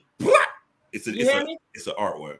The lunch lady, yeah, I remember that. The 1.5 million, she took all the wings from the people. That's why we had a shortage. But they didn't raise some other chickens. It was strange though, because we had that shortage on wings and not the other part of the chicken. We had all that like with the thighs and the legs. Where's all the rest of it? Yeah. But the shortage on the wings though. You got two, yeah. And that's crazy because the wings went up, steak, like you said, steak definitely went down because I went to the grocery store and I was like, wait a minute. Careful. Is this a porterhouse? And it said $7.93, and I was picking it up, making sure. I was like, oh, it's 50 cent wings. I thought, well, it went from 10, then we had the 25-cent wing night, now 50-cent wings. Uh-huh. Now, and it's a ding. It's not even a wing, is it? Cornell, is it a ding? 50 cent for a ding? Uh-huh. Yeah, but I mean, now they don't even do them at all. That's crazy. Every wing is $1. They pretty much charge $1 per wing. Ding. Wing ding. No, I'm not doing the old wing, the wing ding. Exactly. Yeah. I'm gonna cook at the house. Yeah. I'll be over there. Yep. Now tell me this. The Aaliyah. If Aaliyah was with us today, where do you think she would be? Beyonce. How could she be Beyonce? She's Aaliyah. That's the position. In the status, that position. Be in that status and position. Beyonce followed her. You know, she was the one doing movies. She was the one. And when she moved out the way, that's when Beyonce came in, did movies with yeah, baby. What's the movies? Then she did a couple Dreamgirls. She was already Dreamgirls, but I liked her best in Cadillac Records. You talking about Austin? Was that an Austin Powers rendition that you was doing? Yeah. Was it worked. You know what I was talking about, and that's communication. But yeah. Okay. I'm glad to see Sierra's back out there. Yeah. Because I did see, I saw Russell at the preseason game. It broke my heart. I'm scared for us. I'm kind of scared for us. Right. With that, I was like, what's happening? So I see she back out there doing her stuff. I said, yeah, you're going to have to come up with the money. You think she's going to get the same love as Kelsey and what's the girl, the white girl with no butt? They keep every time he touched the ball. Taylor's fan base is different because if that was the case, him and Sierra been married for a minute. Well, but I mean, you see how every time Kelsey touched the ball, they go up in the booth and show pictures of her. Like Sierra's doing her own thing. Sierra's a bad girl. Yeah, she is. And I do like Nia. I saw Nia put on there that Aaliyah and would be probably where Sierra was at. But Aaliyah and Sierra kind of have that same vibe. Sierra after Aaliyah. Let's be honest here. Right. Because she was just like smooth and suave. So I get that. Aaliyah, I can see that. But a lot more movies. But I think that Aaliyah would be at a very much higher plateau. She'd have the Aaliyahs instead of the B's. Mm-hmm. I don't think the B's would be there. It would be Aaliyahs or something. They'll come up with some name. You know how those Negroes are with their clever names. You hear he crazy. He talking about the mother was like, what they got the Swifties. That's not us. No. You said he's so stupid. We'll come up with a name. We'll come up with a game, right? Oh, We'll have a and good it'll time at stick. it. That part. It will stick. It'll Most stick. memorable moments, Yeah. and definitely can remember. I think Aaliyah would be that chick though. Mhm. And Yeah, she when you really look at would. her, even her interviews, just so calming. She just had a calm spirit, just good energy, just off of her. Just Right. it just exuded. You could see it off the TV. It was like, And cool chick. and men liked her. She was way more smashable. She was that regular, air quotes for the listening audience, black girl, just pretty. And way more smashable than the B. You I'm know I'm what? telling you from the man's point of view. You Okay, want the so man's I point of want- view? Elaborate, please. Yeah, I need to know what you're talking about. The man's point of view is if you had Aaliyah in front of you and Beyonce from you, every dude is probably gonna go after Aaliyah. I guess. And guess what? The comments, I can't see them, but I'm pretty sure the comments will agree with Nate. Yeah, because she She was Aaliyah, she looked. Okay, fellas, listen. Beehive, don't come after me, but Aaliyah is much. She's very her pretty. styles, Beyonce is her okay, energy. you She know. had a But better energy. yeah, Okay. What the comments saying, man? What the people I'm saying? about to tell y'all, fellas in the comments. Pre-marriage for the guys that's out there. Well, I don't want no problems. I don't want the wives and their feelings. If your wife's mad because you got with Beyonce, I don't want the guys getting in trouble if you dating somebody, all that extra stuff. Right now, if you had an option to smash Aaliyah or Beyonce, who's more smashable? In Nate words, who's more smashable? Would it be Aaliyah or Beyonce? And I put the number down there for you guys. You could call in. You can even text if you don't want to be in trouble. You could text, and I'm checking them out. I got them over there checking it out, checking the text out. So, Aaliyah or Beyonce, who's more smashable? No disrespect intended. all in fun. It's all in jest. Yes. Okay. Oh, okay. Aaliyah. A. everybody go say Aaliyah. No, I know. I'm looking at these texts in there. A. Talk about be all right, but A. Oh, So, they coming Yeah, through. Aaliyah was very Okay, pretty. Aaliyah. to come back to Yeah. your original question, Aaliyah would be that one. Yes. Okay. Give me Aaliyah over Beyonce any day. Aaliyah. Okay. Me being right all the time is kind of a curse. I'm Whatever. growing Whatever. into You it. ain't right all the time. I'm growing into Yeah, it. you know what? I think it boils down to what somebody said in the comments. They said the girl next door, Aaliyah. That's the girl next door, just chilling. See, and you know what? It seems that not knowing her personally Her energy. She gives good is energy. her energy. And guess what? I know what guys. Hey, thanks, man. Because it joys me. I feel a joy in knowing that the people say that I'm right. I'm so shallow. Very. But Okay. but Now, that shows. people have their vibes and all that stuff. I think that what Bill was saying, that if Aaliyah was still with us, she definitely would have been doing more movies. Mm-hmm. Oh, she Big time. She would. Now, be, I will say Aaliyah's a better actress. Off of that one, what was it? Romeo Must Die. That's yeah, a Romeo good Must part. Die. No, Queen of the Damned. Listen, Queen of the Damned was good. that was Queen of the good. Damned. That I was have to that give right it to there. Beyonce for Cadillac Records. That's the only one. And Beyonce. see, guess what though? Watch this. Cadillac Records was in her field. It's music. Right, but So it Aaliyah's was a easy singer to do it. But too. yeah, The, I say that. I'm going to give Beyonce the edge, a small one. Okay. You got to take the picture at the line. Her nose was bigger, so she won the race. But I'm giving the actress to Beyonce. But overall, it's the torso. no, it's the head. That's why they lean forward. No, it's the torso. That's why they lean forward. Whatever, we'll look it up. Check it out. Anyway, I know that I know, but you look it dollar up. to a donut. You want to bet dollar to a donut? Okay, make sure it's a cream stick, maple. Brothers don't eat cream filled donuts. I eat my hot dogs from the side. I don't eat. Brothers don't. No. Hot dog ain't my You know hot dog what? like that. I never thought about that until now. Brothers better not be eating no cream filled donuts. Don't eat no cream. Brothers don't. Hey, ask them. Brothers better not be eating cream filled donuts. Oh, that's a good donut. That's a mess. See what I'm saying? Yes. Now watch this. Everybody that's listening, we're going to go to the cookout on Monday and see who is eating a hot dog from the side.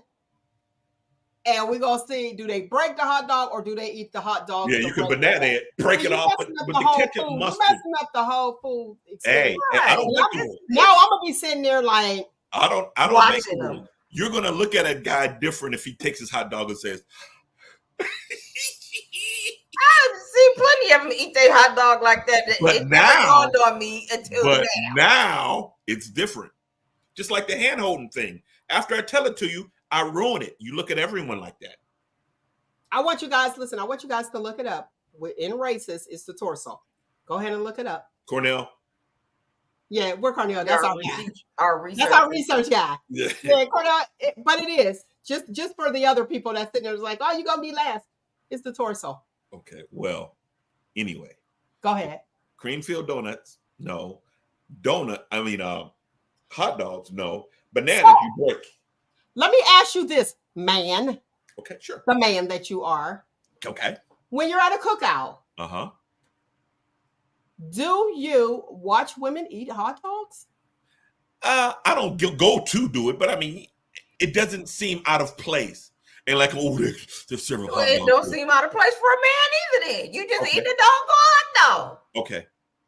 I asked the man. Here's a classroom. Let's do it. Everyone show how you eat a hot dog. Mel? No, I'm not. Exactly. That's why you won't. Look, listen, I would have until you brought that up. Now you got me right now. Now you got me thinking like, what?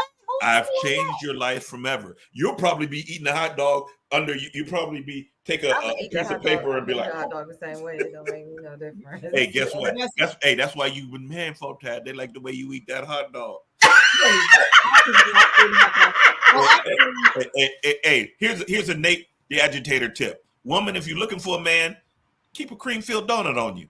The guy you like, just eat it around him. Now, see, dude said it's a beautiful thing and the hot dog hit different when a woman. Now y'all gonna make me not want to eat a hot dog around people because you'll get the man you desire, especially if you get a cream filled donut, not the circle ones, the sticks. Okay, circle, ladies, circles, and just hear it. Yeah, you'll get proposed to. Only Nate. Leave it up to Nate to bring some mess up like that. I'm trying to entertain. Let me ask this. Do you have the same thought when you see a woman smoking a cigar? No. Why? Because I can't get around smoking a cigar sideways. No, I say if you see a female woman, smoking when you see cigar, a woman, I think it's sexy. What's sexy about it? It's a flavor because there's a whole vibe behind a cigar. And I didn't smoke anything. My best friend Fred Harrison got me into smoking cigars, first of all. And I was opposed to it and this, that, and other until I started found a stick that I liked. And then I started going out to the cigar vibe, shout out, and stuff like that. And it's a vibe. It's just being amongst people. We get around and talk about cigars. Like, yeah, this one was made in Argentina, and the leaves were cut differently, and it's a whole thing about it. And I enjoy it, and it's calming to me because I've never smoked marijuana, I've never smoked weed, I've never done anything like that. But when I get a cigar, what's interesting about that? My son, who never smoked nothing, he smoked cigars. Now watch this. Not today, back in 2016. Yeah. And he was in there with his peeps, and I was like, and then we saw a cousin. She's like, I seen him. What he doing over there? Young. That's my young one. Even he did it way back then, but now it's the in thing to do because you get a lot of. But to see a woman sitting there, a cigar, you like, ooh. I have a friend Yes, who it will. cannot It stand cigarettes. Nick, is kind of hot doggish. I remember because I seen this girl and she had a huge one, and it was girthy and long. I was like, oh, no, I don't want to talk to her. I said, I don't want to wait. I don't want to make cigars, right? We're talking cigars, though, right? Right. When I seen her cigar, I said, I can't waste her time. It'll be a waste of my time and hers. And why would it be a waste of your time and hers? I need to know. have to be there. Well, I mean, shoot, when ain't the thoughts there for a man? The pastor tell you, men think about sex every 7 seconds. Some sexual go by and pass our high every 7 seconds. It's that important to us. So, I mean, yeah. But we all why would have it be a waste meter your time? of perversion. It depends on where your meter is. You know, certain things, but that's on somebody else's meter. You know, Cornell, midget bestiality. That's not my thing. So, I mean, go ahead. No. I'm just joking, Cornell. Wait, Nick asked you, why would it be a waste of your time? Why would it be a waste of your time and hers? Because the cigar was girthy and long. Oh, so in other words, you saying you're... No, I'm just girthy. Oh, okay. Wait, you got people... Look, Nick let you walk right into that telling people... Yeah. Listen, that's a mess. Look at her, she laughing. That's a hot mess. Hey, she I do hope you understand that big cigar that was girthy and large still has BDRs though. You still gonna have a BDR with that. So it's a cigar. Well, I know what you now you're back to the... We got it. It went over. She asked the question and it went all the way over. No, she tried to switch it up. She's smart. I know what she's trying to do. Whatever. Anyway, so women need to go back to smoking Virginia Slims. Women ain't going back to smoking nothing. Because I thought it was a turn off. I thought that was a turn off. Like, what was that called? The alligator woman? Ain't that what y'all call the alligator woman? I don't know. I never heard the smokers. Cigarettes. I think cigarettes is but I can't judge them like as harshly as I do because now I smoke cigars on occasions. I have a friend who cannot. She hated when we smoke cigarettes around her, but she will smoke a cigar. All right, let's cut into this one. Let's cut into this one. Man says, if there's a such thing as woman's intuition and y'all ladies feel it and know when your man is cheating, why don't you know when your man is unhappy? Go, Nick. Nick, this is all you. Sometimes we know it and just don't give a damn. How about that? I agree. We don't give a damn. I agree. It doesn't register with your feelings. That's not important. Nope. What's important to me is I feel like he's cheating. But did you feel like he was unhappy? That's different, though. That's different. Listen, she said it. She just don't care. So you don't care about your man's feelings, but then when he actually leaves, then you care? Yeah, well, man's always wrong. He's never, ever, ever right. You have a story that makes him the villain in everything that you come up with. We went to church. And he was praising the Lord, and he broke out into the Spirit touched him. And I know he was showing out because Sophia was sitting in the third row behind him. What? You got that story. The Lord was talking to him, and he was catching the Holy Ghost. And I know he was just showing out for Sophia and Ola. They was both looking at him and you said Sophia. Oh, he brought the old thing. So here's what's interesting. Listen, I saw the slip under them dresses, okay, with the little lace at the bottom with those names. Satin with the lace at the bottom. I saw the slips. He was like Ola and Sophia. We're the villain in every story. The dragon lady. Thank you. Don't be a dragon lady. Okay. Thank you. Because I was like, what was that? The alligator woman? The dragon lady. The video had the alligator woman smoke. Okay. Here's the thing. There is, I do have a girlfriend who, we want a God-fearing man. We write everything that we want down. And the man was too God-fearing. Watch this. And the next man she end up with just got out of prison and got tattoos and smoked weed. Watch. I got money on that girl who said needed a God-fearing man. And one was sent to her. Let me see. We're going a different direction. So if you dated that type of person, now you're like, you know what? I want something different. I want a God-fearing man. And here's the thing. This is what's funny, because the complaint is he sends scriptures every morning. Mm-hmm. Yeah, of course. He's too much. He was too Ned Flanderish for you. So God-fearing. Like, there's no such thing. I'm just saying. Oakley dokley. Right. Did he say Oakley dokley? But I mean, that's what she wanted. And when she got it, we want different things. We do want different things.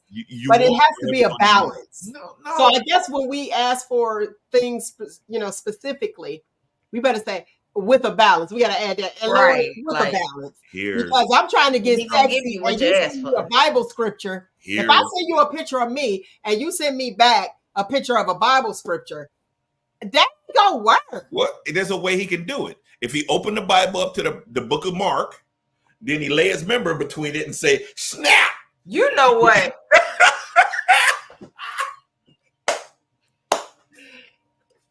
I'm trying to help him. It's just, he he can take my advice or not. If he lay his bookmarker right there. Right. He put his bookmarker in the book of Mark, chapter verses 16 through 19. Bam! And then you gonna get ED, it ain't gonna work again. Because you playing with God. Did you see that? There's no pleasing you. That's my point right there. And then you're gonna do this. You can be you put your member in the Bible, yeah. Listen, hold on, listen. Really? Listen. Jesus himself can say, I love you and I want to marry you and take care of you. He'd be like, yeah, but you be wearing them sandals everywhere. Nah. Don't wear them sandals on your next interview. Yeah. See, that's how y'all are. There's no pleasing you. So I mean, we're but always talking about putting your member in the Bible though. Laying did she want a God-fearing man? Did she want pictures? And did she want Tupac, a Pastor Tupac? Priest Tupac. She wanted the thug who reads scripture. You gotta have a Reverend Tupac. See, there's no pleasing. Gotta have a Reverend Tupac. Yeah. She wants a Reverend Tupac with a 6-pack and make 8 figures. Yeah, I know. Have a 6-pack. But guess what? Then she's gonna be mad because his sermon was too good, and Sophia and them be giggling and praising him too much. His word. You said a word, Pastor. Why is she saying that? You just be showing out. Nigga, I just can't win. I mean, there's no winning. And once men realize we can't win, it's just like, hey, this is who I am. Take it. Take it or leave it. I mean, it's your choice. That's what I say. Everything is about your happiness. Because guess what? Judge Mathis said, hey, babe, this is who I am. They're offering me big money. I need to take it. I got to work. You can have the trips. You can come on and sing with me. Now, I feel this way. So Judge said, okay, well, baby, if you feel this way, I love you enough to throw away this $40 million a year so I can make you feel better and stay home so we can watch TV together and do whatever it is. But it's her feelings that dictate it. And if she's that important to that guy, he follows her feelings. He follows her feelings. But guess what? After we start following y'all, then y'all be like, yeah. No, listen. Let me say this to the Bible banger over there that didn't even know he was a Bible banger. Who? You. Listen, he said, y'all got to check Bible bangers. I know the Bible bangers like, what? What you said and what book you said to go to and the verses. Y'all look that up. I was just going off. I know you were. But let me tell you, it's so crazy because when I say crazy, bananas, I'm using it. It starts with listen to me. Now y'all go ahead. Well, yes, sir. Come on over, ladies. Come on over. I'm gonna lay hands on you. Talking with you, calling you Bishop, the baby. Y'all read that. Y'all go crack up. Read that, cause listen, that's all I'm gonna say. Y'all go ahead and read that. Wow. Come on over. I'm gonna send the tray around one more time for the building fund, and then I'm gonna personally lay hands on the first 30 women in a sundress. You know what? Or a muumuu. In a muumuu. Now, see how he's talking all this stuff? I'm gonna give y'all this part, and then I'm be done. After he had left the crowd and entered the house, go ahead. Y'all got that? Check that out after this show. What do you mean? Looking like see, Nick was right. So you playing with God. She said you're gonna end up with ED. You playing with God and you actually speaking. Look, scripture. I rebuke you, Nick. I rebuke you. I rebuke your edictness. You the one said it. How you rebuking me? And you the one said it. Your edictness has no value here. Don't want that. Pray for So strength. what's the result? Are women more masculine? Are women more masculine? Yeah. Well, that's what the feminine movement did. I mean, they have to, in certain cases, they have to be more masculine, but those cases are because of their choice. You chose Leroy, and he ain't no good dad or a good father. So guess what? Now you have to play the two roles. Let's back it up. If you didn't choose Leroy and you didn't choose nobody, you wouldn't have to take on those manly kind of characteristics.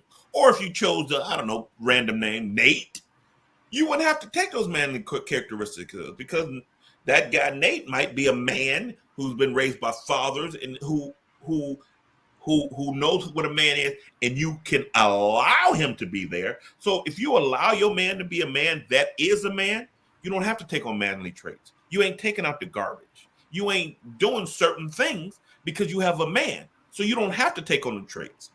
But it stems from your choices. So if you pick Pastor Tupac and he got 20 of the girls in the congregation expecting, he got the quadruple triplets coming all throughout the year, and you mad because he ain't coming over to your house every other Tuesday like he used to and taking out your garbage and laying and bathing you and romancing you. That was your choice. So your choice makes you have to take on masculine traits. It's sad, but the reality it isn't. A woman say, well, why do I gotta be so masculine? Well, because of your choices. No one's saying because of your choices. So I understand it. I kind of understand it to a fault. If you are feminine and this, that, and other, and your choices are better or good, you wouldn't have to be masculine. There's no way. You would have to be masculine.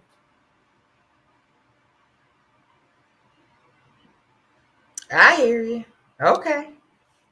I agree, actually. I'm going to pass the tray around one more time. Whatever. For the chitlin fund. We feeding the homeless chitlins. And I got a quarter here. Oh, no, wait a minute. Sorry, there's a dime. Here you go. We appreciate the money that jingles, but we need the kind that fold. While you playing, you know that the food pantries were giving out buckets of chitlins. Boy, me when I hitting bought this that price lotto, last year to like $50 to $60 a bucket. me hitting the Mega Million this week.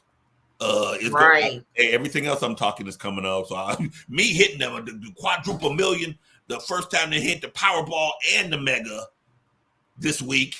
Listen, I hit the lottery. I'm going off the grid for a while. Hey, I ain't gonna see me. Everything I done said, they whoo. So I'm gonna come on with it. Hey, speak it into existence. That's what you got to do. That one in. Exactly. Y'all not gonna see me for a minute. Like, where Nick at? She on vacation. Where Nick at? She on vacation. So if you hit the lottery, but I have a lot better background. Wait, if you hit the Mega Millions, you disappear, Nick? Probably, yeah. You said it. I ain't mad at you. You more than Nick, likely. what about you? You hit the because Mega you'll have everybody like this. Where was y'all at when I needed things? There's certain people that was there for me when I was in need. That's when I was going through what I was going through. Let me hear what he has to say. What did he say to that? I already have my lotto. I already have it written down how I'm going to handle everything. I'm going to take my mom and my immediate family either south or west, get on a boat with a lawyer, 2 lawyers and 2 accountants, and see how I'm going to do it. But I'm going to trust fund my close friends because I need them to still be my close friends. So I don't want them asking me for nothing. Hey, you get $20,000 a month from here on. I'm putting this money aside and I'm trust funding my close friends so they can stay my close friends and they ain't gonna be, you're right, man. My mom does suck. I don't want them turning into yes man trying to get my money. I hate that I would have to move because I love Youngstown. I would try to stay here, but I don't think I would be able to. I don't know where else I can go and call them. Yeah, I wouldn't come back home. And then with the having known that I hit the lotto, I'm worried about my grandkids. It's a Oh lot. my gosh. It's a lot. Listen. It goes a lot in the instant See, fame. it doesn't for me. Okay, It ma'am. doesn't, it doesn't for me, and I speak different. Let me say, if I hit the lottery or hit the Mega Millions, I'm still going to work. I hear the doubt that both of you guys said immediately. That's a happy moment. That's good energy. That's it. Excuse me. No, the happy moment, y'all just automatically turned it to bad. But let me tell you why. Man. I'm going to say, me hearing both of you guys, it went from happy in a second. It went from happy to sad because it went to worry. Yeah, you have to. Hey, if you hit the mega, do you think your grandson, somebody ain't gonna call you and be like, yeah, I need 2 million? You think that won't happen? You have to keep that in. Your feelings don't matter. The reality is what you have to think about. And to be instantly rich, check how many lotto winners went broke because they didn't have the foresight or the planning. That could be a curse.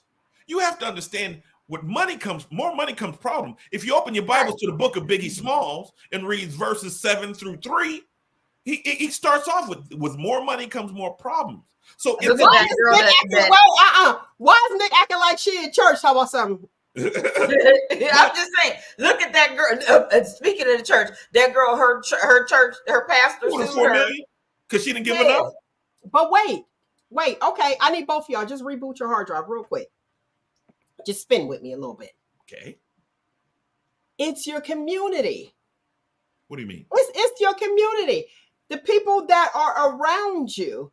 Like Nick's was whoever wasn't there for me. So clearly there's some resentment. Like y'all weren't there for me when I need you. Don't even worry about it. That was Nick's. Yours was you were going to take your family, boom, boom. And then you started worrying about your offspring. Grandkids, yeah. Who are you around now that you feel like that? I'm not a threat. I am not a target. I got $17 in my So do you not step into your blessing? Hear me out. Mm-hmm. Or your purpose because you don't want to be a target? Mm-mm. I take it. I acknowledge. I take the blessing. I'm still playing the numbers. So I'm willing to take the blessing. The thing is, I have to know and be knowledge,able for what's out there. Because now, guess what? People that do say, and I get that, what's out there? Where are you? That's my question. I'm safe now because I'm broke. Well, listen, that's the picture that I'm trying to paint. Gotcha. Just look, because I'm gonna tell you something. There's power in the mind. It's power in the mind, and if you look at it, and it's like, wait a minute, how do you take a positive, something that happened, and this is your happy place, and automatically turn it? Don't even have it because we're hypothetically speaking, and turn it into something bad. Well, you got to reboot your hard drive, and I want to give you guys these quick tips in achieving goals and believing and knowing that things can be better and keep that good energy. Real talk, you have the idea what it is that you want to be. Like I asked you that vision. Okay. And I use that as an example, winning the Mega Millions or something like that. You got to see it and say, boom, this is it. This is what I want. I'm going to do it. And it's all going to stay positive. How do I make it positive? How do I keep my happy without worrying about other people? Recreate the place. Be somewhere else where, guess what? If you are around a whole lot of people, and I know you want to speak, but when you're around a whole lot of people that don't have, because that's what it sounds like, where you have to be concerned, get up, move. When other people have, guess what? You're on the same playing field. But those aren't my lifelong friends. But to walk out the door to, okay, I don't have a target on my back, I feel bad about that. And I'm like, wait a minute, we got to do something about it. And I don't want this is for the listening audience. That's who I'm speaking to right now.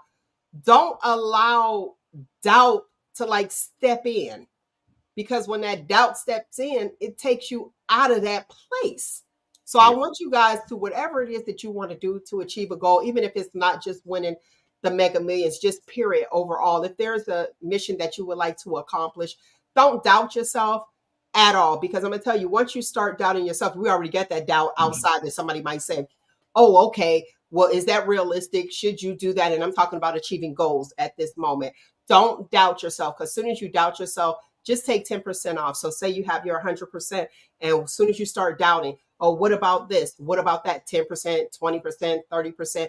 What is the chances that you'll actually become successful? Slim to none. So keep that in mind, lovely people. Keep that in mind. And I want to say this as well. A person, I can't even remember the guy's name who actually said this. When you want something, go after it and get it. But I will say this, it's a boomerang effect. You don't get what you want, you get what you are. So that will come. So that's today's Q-tips. Thanks for walking into that real talk. Thanks for walking right into that real talk. I do know a few people that actually hit the Mega Millions, and they still do have. They're good. They still as relatives. They still got their money. But and this is why I can speak to that. Nobody asked them, "Can you?"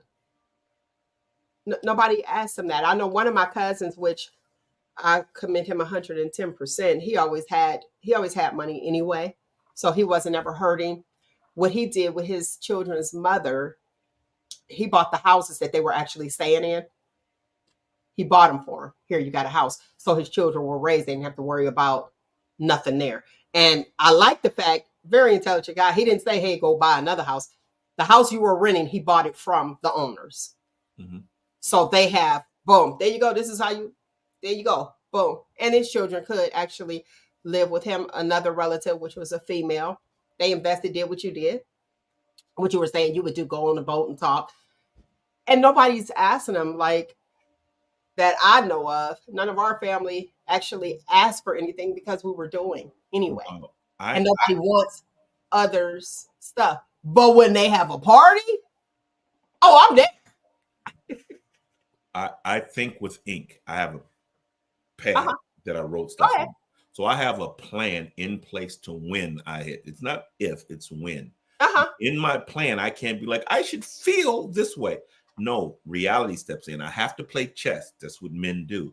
We play chess. So now that I have $8 billion or whatever the case may be, my kids can't play for the little East High, little Broncos or whatever the case may be, because as much money as I give those people, they would know those are the tickets. Right there is the ticket. You just won't be able to. Michael Jackson was a prisoner for a reason. Well, what's wrong with saying no? No is a complete sentence. Got you, but Michael Jackson was a prisoner. Michael Jackson couldn't go to Southern Park Mall without shutting the whole mall down. He had to go in disguise because he did go to the mall out there because Marquette, hey, she worked at the Original Cookie and she got the opportunity to serve him, and he was incognito and she didn't realize it. She thought it was weird. And then after, they sent her a note, and that's when she's seen that's who she served. Wow. Original Cookie, way back. I'm taking it way back. She was in LA. But with great money and great power comes great responsibility. So how I feel is irrelevant to me. Because I'll feel good, because guess what? I'll put 20s on my damn Honda Civic, you know what I mean? And then I put this up. So that's all well and good. You see, nobody can tell you what to do with your money. I got you, but there's a responsibility. You Mel, me and you can walk around Youngstown and they say, "Hey, Nathan," I hear that through Jazz in the Park, agitator. And I just wave and I'm happy. Let me be an $8 million agitator. Now I'm worried about agitator. Everything changes. So you have to be cognizant and plan for those changes. So I'm not scared. I accept the responsibility of being this millionaire that I'm going to be. But I also have in plan, okay, what I'm going to do. I'm going to insulate myself around my close friends, and they're going to be my paid staff. I'm going to. I get you, because let me add to what you were saying. He did say, my cousin hit the Mega Millions. He did say that when his boys is over and they get into it with their girls, he go in the house, shut the door, they on the porch, and he like, "Hey, don't hit her." He said he is no longer breaking up fights. Don't hit them. Let me help you. Call the police. Because sooner, hey, Nate. As soon as they get back together. Or even that, you should just ask your friend Nate. You know he'll give it to you. I don't want to bother him like that. This, that, and that. Well, you should, and he this, that, and other. So there's outside sources that's come to my friends. Is that what happens when? Yes. Yeah. If a woman wants, you know your boy got it. So if your child get drafted, your grandson. Right. I'm coming to you and be like, Nate, I want tickets. I'm not gonna do that. You won't do that, Mel. How many Mels you know? I know me. That's Okay, well, that's one. That's it. That's one. You won't be asking. That's one.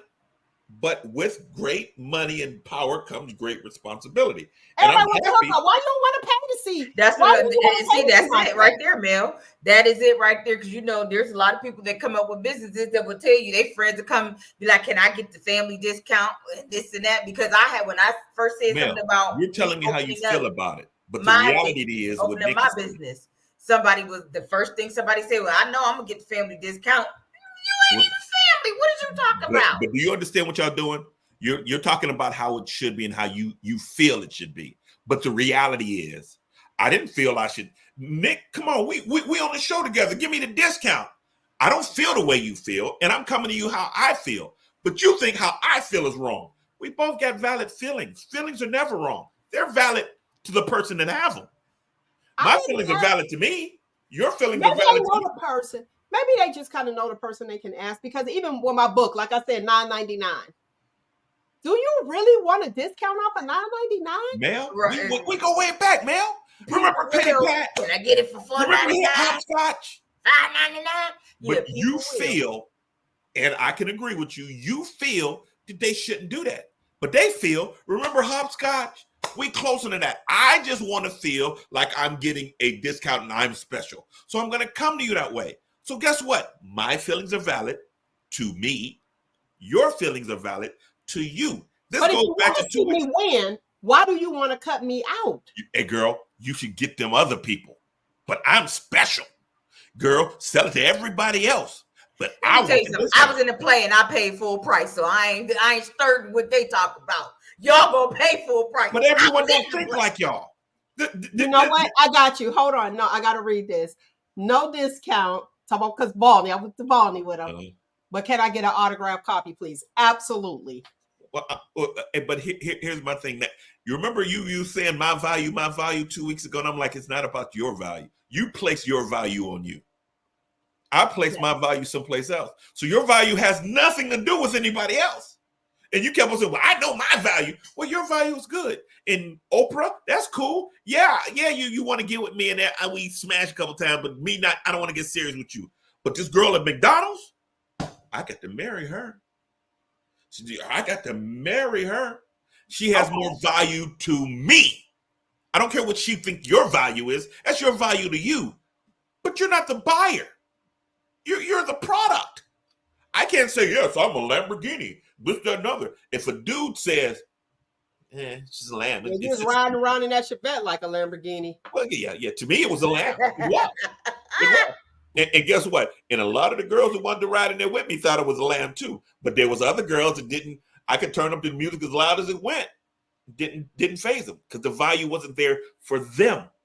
So the value is I can't equate my value to you. Well, Mel, I do this and I do this, so I'm valuable. And you like, so? But Mel, I play for the Cleveland. No, that's too far. That's way too far. You would have gone too far. That's way too far. I'm sorry. I apologize to the show. I'll never say that again. I play for the Rams, whatever. And I can buy and I can treat you like that. But you don't like men that's 5'2". So the value I see in me, if you don't see it, how can I tell you I'm valuable? And y'all were arguing the point that, well, I know my worth. Okay, well, what is the worth of your valuable? This is how. Prime example. Okay, we have somebody in the comment that said when people want them to work on their house, they always like to ask them, can they get a discount too? And when you be like, no, this is the price. This is my price. Right. You have the option to not take it. And that's fine. But this is my price. And you have to hold true to that. Now, if it's a female, Mr. Stevens, that said, can I get a discount too? Now, if y'all doing the barter system, I don't know. But I think that you should sit there and say, listen, my penis is valuable. No, this is how much it costs. And this is it. Because you do have some women that feel like, I need more than the hot 40. No, a fair exchange is no robbery, which is not okay. That's not okay. Okay, but hey, listen. I'm not bartering the girl for nothing. Listen, you bartering your stuff, Nick, and I'm saying, hey, all I got is a hot 40. Well, I'm worth more than 40. Well, hey, I'll take this 40 and leave the house. Don't bend, ladies. Hey, hot 40 is, hey, COVID, y'all went up because of COVID. Ain't no $40 here. No. So I heard. The hot 40 is still the hot 40. That's the market value. So, so hey, that's a bad thing. I don't make the rules. I don't make the rules. But the hot 40 was the going rate. And you know what? If somebody need it bad enough, they're gonna be like, and if you feel that you're worth more than the 40, most dudes will be like, okay, well, hey. What I say last week. Generally, I clink clink. I'll talk all the mess in the world, but clink clink, I ain't playing that. No. Mr. Stevens said you can keep your stinking coochie. I want my money. That's right. Exactly. All I got a $40 budget. I got a $40 budget, and that's it. I don't care how what you think your value is. Do you want this hot 40? You better go find somebody on the counter. With women who have masculine energy, because they had to, because I heard you, I was listening to you guys. They felt as though they had to. What would be your advice to them when they, let me finish. What would be your advice to women who had to have masculine energy and coming into a relationship with a male like you? It's hard because you've been that way for a long time. And then coming to a man that don't like your tone, just say stuff, oh no, don't talk to me like that. Or no, you don't wear stuff like that. Women usually take that as an attack. Okay. But a man can only protect what he can control. I don't care if you don't like the sound of that. It's fact. Okay. If he can't control it, he can't protect it. So a woman is coming from this and masculine and used to doing what she want, just like I'm Captain Caveman. That's why I put him up there, because for most women, I'm just Captain Caveman. Oh, you shouldn't think like this. But women who had men in their lives and are raised by dads and stuff like that usually tell me, you be preaching.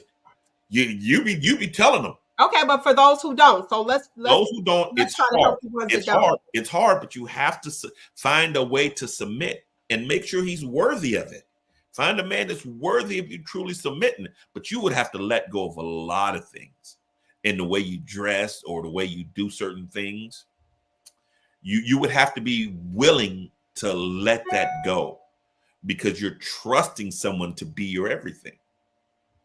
As a woman, you're trusting someone to be there for you in every situation and stuff like that. So a man has to be qualified. So if you come into a man that is qualified, not just because you feel good and he got a new single with Poppity Boop Boop, Little Boop Boop this month. That's facts. That's facts. He has to be qualified, truly qualified. In order for you to become submissive. You would have to learn it because you have never had it. You've never had it. Let me get today's footnote because we're running over and we're going to finish this show. Remember this, lovely people. Oh, let me give him his dues. Bishop! I agree. Listen, thoughts for today's footnotes. Thoughts create reality. Act like what you want. Very important. And again, you don't get, I heard this from somebody else, so I don't want to take credit for it. You don't get what you want. You get what you are, meaning you attract what you are. I told y'all before that people usually date according to their self-esteem, and you want to know why that person is there. You got to check yourself before you wreck yourself, because the bullet in your tooth is for your health. No. Listen, today's footnote, I'm done for real, straight up. You find peace when you realize that people are at war with themselves, not you. So go be great. Thank you guys for tuning in to Shop Talk with Mel. Don't forget to like, subscribe if you want, and hit that notification bell as well if you want to know when we are on. We got Nate the Agitator, Nick the Voice, always giving it to you from all perspectives. Like, share, comment. And another thing, if you're on social media, like, comment, share, do it. It doesn't cost you a thing, but I get paid. I love you. Find you, embrace you. Most importantly, always, always love you. Until next week, people, you know what it is. 1, 2, 3. Shop Talk. That was the best one. That was the best one. We figured it out last week. I had to start first. Right.